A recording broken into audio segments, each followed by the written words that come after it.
मित्रों, एक बार फिर स्वागत है हमारी लोकप्रिय धारावाहिक हेल्थ केयर प्रोग्राम में। आज का विषय है एडोलेसेंट गर्ल्स यानी किशोरवयीन लड़कियां, और एक्सपर्ट हमारे साथ मौजूद हैं शहर के युवा स्त्री रोग चिकित्सक डॉक्टर भावना जी इंगड़े। ऐसा कहा जाता है कि रिश्ते कम बनाइए लेकिन उन्हें दिल से निभाइए। अक्सर लोग बेहतर की तलाश में बेहतरीन को खो देते हैं। इन्हीं रिश्तों की तलाश में हमारी किशोरावस्था, हमारी किशोरवयीन लड़कियां कई बार भटक जाती हैं। ये कर्तव्य बनता है माता पिता का कि हमारे किशोरवयीन बच्चों के साथ मित्र बनकर रहे। चाणक्य ने, भारतीय संस्कृति के जो एक बहुत बड़े प्रणेता थे, उन्होंने कहा है कि जब लड़के का पैर अपने पिता के जूते में आना शुरू होता है तो पिता ने उसे डांटना डपटने के बजाय अपना मित्र समझना चाहिए। यही बात लड़की और माँ के संबंधों में है। माँ अगर अपनी लड़की को किसी बात पर अगर रोक रही है, टोक रही है, तो लड़कियों ने समझ लेना चाहिए कि उनके भले के लिए है, न कि किसी किस्म की रोक टोक या बदले की भावना का है। मैम, अक्सर ये देखा जाता है कि लड़कियों का बहुत ज़्यादा व्यवहार होता है, खासकर अभी वर्तमान समय में ये टीवी, इलेक्ट्रॉनिक गैजेट्स इस तरह से निर्धारित होता है। बहुत सारे हमारे जो युवा लड़कियां हैं, लड़के भी, तो तरह तरह के मोबाइल आए, गैजेट्स आए, उसमें बहुत ज़्यादा वो शामिल होते हैं, अपना टाइम बिताते हैं। कहाँ तक उचित है और उससे बचने के लिए आप क्या सलाह देंगे? Mobile, internet, TV, media definitely need of the hour है। हर किसी को इसके बारे में नॉलेज होना बहुत ज़रूरी है।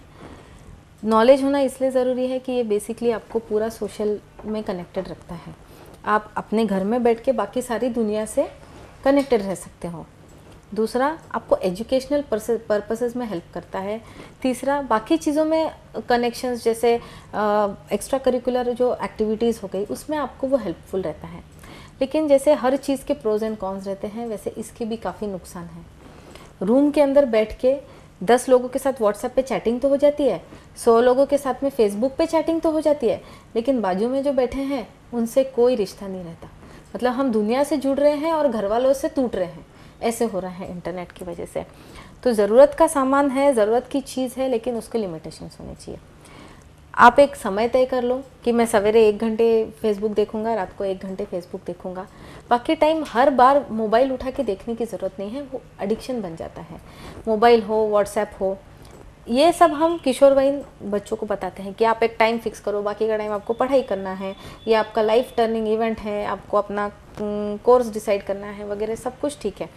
लेकिन उनको सिर्फ बताने से ही होगा क्या? नहीं। इसके लिए पेरेंट्स की सबसे इम्पोर्टेंट यहाँ पे जवाबदारी रहेगी। They are going to play the role model. अगर आप बच्चों को बोल रहे हैं कि आपने सवेरे 1 घंटा, शाम को 1 घंटा मोबाइल या इंटरनेट का यूज़ करना है, आप खुद वैसा करो। अगर आप खुद दिन में 2 घंटा यूज़ कर रहे हैं तो आप बिल्कुल पूरे हक से बच्चों को बता सकते हैं कि नहीं, आपको भी ऐसा ही फॉलो करना है। या वो ये देख रहे हैं तो वो अपने आप फॉलो करना चालू करते हैं कि इलेक्ट्रॉनिक मीडिया से कनेक्टेड रहना is not that much important जितना सामने वाला आदमी जो बैठा है उससे बात करो। You talk 1 to 1, face to face.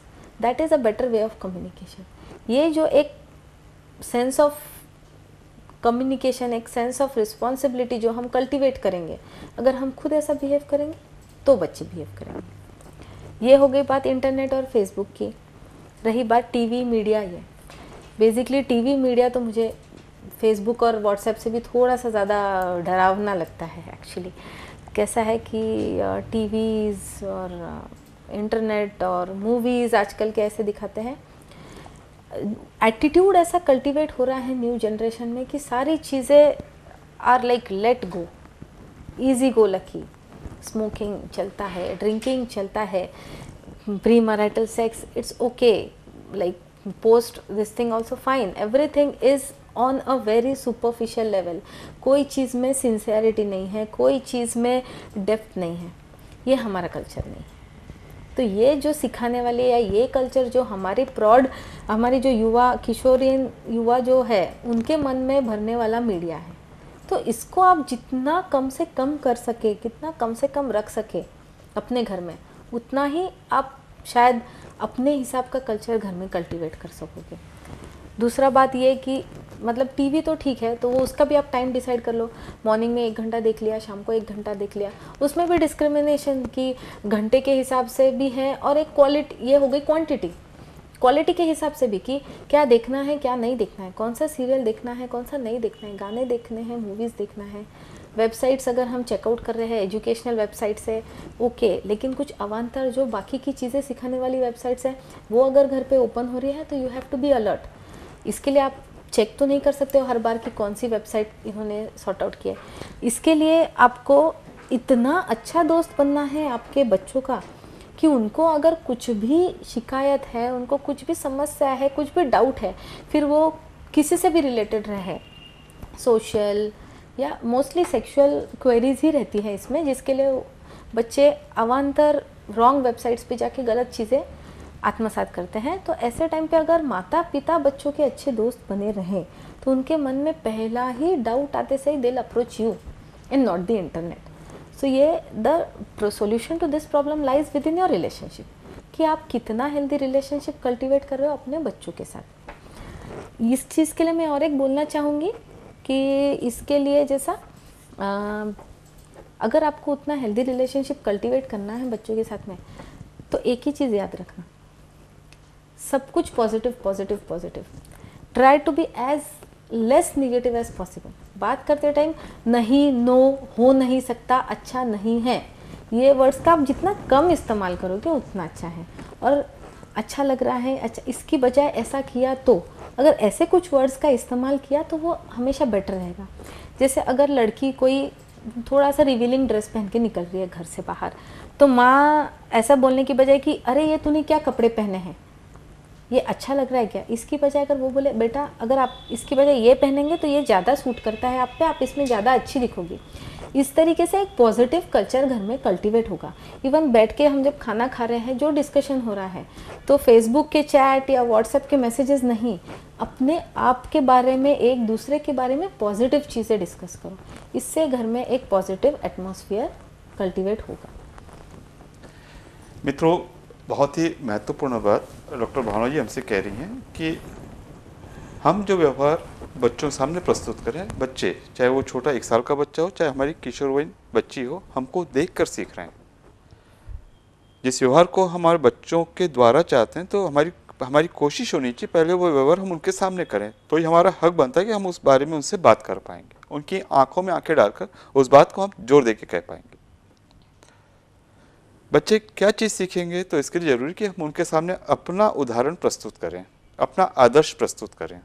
अगर हम चाहते हैं कि हमारी बच्चे हमसे झूठ ना बोले, पहले हमारी जवाबदारी बनती हम उनसे झूठ ना कहें। अगर हम ये सोचते हैं कि हम में शायद इतनी कुव्वत नहीं कि हम उनके सामने अपना कोई आदर्श प्रस्तुत कर सकें, तो आसपास में से कोई ऐसा व्यक्तित्व आप उनके सामने रखें जिसको देखकर वे उससे प्रेरित हों। और बहुत बहुत ज़्यादा जोर जिस बात पे दिया गया वह है कि आपसी संवाद, हमारा जितना सच्चा और पारदर्शी संवाद हमारे बच्चों के साथ होगा, बच्चे उतने ही हमसे हर समस्या का समाधान हमसे खोजने की कोशिश करेंगे। इस संवाद में पूरी तरह सच्चाई और ईमानदारी हो। मैंने बताया कि इस बीच में कहीं से कोई नकारात्मकता, नेगेटिविटी नहीं हो। यहाँ तक नहीं हो कि अगर हम भी हमारी कोई समस्या हो तो उसका रोना झींकना बच्चों के सामने नहीं करें, क्योंकि बच्चे इस उम्र में बहुत संवेदनशील होते हैं। दूसरों की पीड़ा, खासकर माता पिता की पीड़ा के प्रति ज़्यादा संवेदनशील होते हैं। तो आपकी कोई छोटी सी नेगेटिव बात उन्हें बहुत अंदर तक विचलित कर सकती है। आप इससे बचें। समस्याओं पर निजात पाने की एक जो लाइफ स्किल होती है, एक निर्णय क्षमता होती है, बच्चे अपने पालकों से सीखते हैं। अगर आप उनके सामने अपने दृढ़ व्यक्तित्व का उदाहरण प्रस्तुत करते हैं तो जब उनके सामने ऐसी कोई समस्या आती है, बच्चे आपको देखकर सीख रहे हैं। घर में आप कुछ विशिष्ट समय ऐसा निर्धारित करें कि जहां पर सिर्फ और सिर्फ संवाद हो। उदाहरण के तौर पर जब शाम का भोजन हम लोग सम्मिलित कर रहे हैं तो उस समय कोशिश करें कि टीवी, मोबाइल फ़ोन सब चीज़ें बंद हो, सिर्फ और सिर्फ संवाद हो, और वो भी पॉजिटिव संवाद हो। बच्चे अगर कोई बात अपनी कहना चाहते हैं तो बिना किसी रोक टोक के आप उसे पूरी तरह सुनिए। कोई गलती कर भी रही है आप उसे समझाइए, लेकिन ये समझाना अकेले में हो। विश्वास मानिए, हमारे बच्चे हमारी आंखों की भाषा समझते हैं बजाय किसी डांट फटकार या मार के। इन सब चीज़ों से हमें बचना है। में एक बहुत ज़रूरी चीज़ होती है कि बहुत बार इन पे बहुत ज़्यादा दबाव डाला जाता है कि भाई ये आपका लाइफ का टर्निंग ईयर है, आपकी पढ़ाई आप बिल्कुल सिंसियर करो। और हम चाहते हैं कि पालक लोग कि 24 में से 26 घंटे उन्होंने सिर्फ और सिर्फ पढ़ाई करनी चाहिए। और हमारे बच्चे जो इस उम्र में वैसे ही तनावग्रस्त होते हैं, ऊपर से एक्स्ट्रा बोझ आ गया। इस विषय में आप क्या सलाह देंगे? वेल, गलत तो नहीं है, ये डेफिनेटली टर्निंग पॉइंट है। पढ़ाई तो बहुत ज़्यादा इम्पोर्टेंट है, क्योंकि जो अपने सोसाइटल नॉर्म्स कहते हैं, डॉक्टर बन गया, इंजीनियर बन गया, कितना होशियार है, कितनी अच्छी पढ़ाई की, या कुछ भी उसको करना है तो उसको एक बेसिक डिग्री की तो ज़रूरत है डेफिनेटली। सो ये जो एजुकेशन का प्रेशर है ये तो डेफिनेटली गलत नहीं है, बस सिर्फ ये ओवरडू नहीं होना चाहिए। ये बच्चों ने खुद समझना चाहिए कि उनका क्या एस्पिरेशन है, what they want to do. माँ बाप तो आपको बोलेंगे ही, वो उनका काम है। माँ बाप ने बस एक लिमिट के बाहर नहीं बोलना है, खूब प्रेशर नहीं देना है। अपने बच्चों का इंटरेस्ट किस डायरेक्शन में है वो समझे कि मेरा बच्चा ठीक है, पढ़ रहा है, लेकिन उसका साइंस में ज़्यादा इंटरेस्ट नहीं है, शायद उसको आर्टिस्ट बनना है, ठीक है, नो प्रॉब्लम। उसको उस दिशा में आप प्रेरित करो, उसको करने दो, उसको जो करना है। आप अपने इच्छाएं और अपने एस्पिरेशंस अपने बच्चों पे थोप नहीं सकते हैं। आप उनको सिर्फ ये बता सकते हैं एज अ पेरेंट कि आपको पढ़ना है, आपको एक अच्छा नागरिक बनना है, आपको सोसाइटी में अपना नाम करना है। लेकिन आप उनको ये नहीं बोल सकते हैं कि आपको डॉक्टर ही बनना है, इसके लिए आप पढ़ो, MBBS ही मिलना चाहिए। नहीं, ये ज़बरदस्ती है, डेफिनेटली प्रेशर है। और कोई भी टाइप का प्रेशर, इसको अगर हम एक पॉजिटिव वे में ले तो उसका डेफिनेटली रूपांतर एक बहुत अच्छे इसमें होता है। जैसे माओ बोलते हैं ना, कोयले को जब बहुत देर प्रेशर में रखते हैं तो उससे डायमंड बनता है, बराबर है। तो वो कोयले ने उस प्रेशर को बहुत अच्छे से यूटिलाइज़ किया, इसलिए वो डायमंड बना। आलू को जब उबलते पानी में डालो, उसने वो प्रेशर को उतने अच्छे से यूटिलाइज़ नहीं किया तो वो नरम पड़ गया। तो ये बेसिकली वो खुद युवा पे डिपेंड करता है कि वो उस प्रेशर को निगेटिवली ले रहा है, पॉजिटिवली ले रहा है। और ये सब उस युवा को डिसाइड करने के लिए उसका मेंटल स्टेटस उतना बैलेंस चाहिए कि उसको ये पता हो कि मुझे क्या करना है लाइफ में। अगर वो खुद ही कंफ्यूज्ड है, इफ़ दैट फेलो इज़ कि मुझे ही नहीं पता है क्या करना है, तो डेफिनेटली बिखर जाएगा। इसलिए यहाँ पे भी वापस माता पिता का ही रोल है कि जो एक कॉन्फिडेंस बिल्डिंग अप प्रोसेस जो चालू होती है, बचपन से चालू होती है, वो कॉन्फिडेंस बिल्डिंग अप प्रोसेस अगर आप बराबर से फॉलो करते आए हैं तो इस स्टेज पे आपका बच्चा उतना कॉन्फिडेंट है कि उसको पता है कि मुझे क्या चाहिए है लाइफ में। हाँ, मेरे में उतनी कैपेसिटी है कि मैं डॉक्टर बन सकता हूँ, मैं प्रिपेयर करूँगा, एंट्रेंस की तैयारी करूँगी, ठीक है। मेरे को इंटरेस्ट है ही नहीं, साइंस में इंटरेस्ट नहीं है, मुझे इंजीनियरिंग करना है, fine, I will work in that direction. मुझे आर्किटेक्ट बनना है, मुझे कुछ नहीं, मुझे डांसर बनना है। तो ये जो एक क्लियरिटी ऑफ विजन है, ये आने के लिए जो एक कॉन्फिडेंस चाहिए वो बचपन से बिल्डअप होता है। और इसके लिए सिर्फ माँ बाप ही रिस्पॉन्सिबल रहेंगे। बचपन से अपने बच्चों को उतनी जवाबदारी से, उतने विश्वास से आप बड़ा कीजिए। आप हर बार उनके डिसीजंस को अगर टोकते गए, अरे नहीं ऐसा थोड़ी होता है, अरे नहीं ये तुम गलत कर रहे हो, तो डेफिनेटली उनमें कहीं ना कहीं वो न्यूनगंड आता है, या जो एक इन्फीरियरिटी कॉम्प्लेक्स है वो आता है।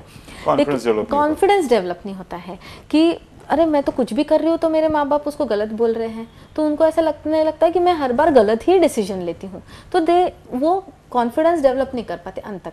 लेकिन वही अगर तुमने बच्चों पे उतना विश्वास दिखाया कि नहीं जो तुम कर रहे हो सही है, लेकिन अगर वो कहीं चुकते हैं तो उनको गाइड करो। तो आपका काम सिर्फ डायरेक्शन देने का, बिल्कुल direction. Rest the candidate itself, the Kishori वो खुद डिसाइड करेगी उसको कहाँ जाना है, उसको क्या करना है। आप एज अ पेरेंट उनको सिर्फ गाइड कर सकते हैं, उनको प्रेशराइज नहीं कर सकते।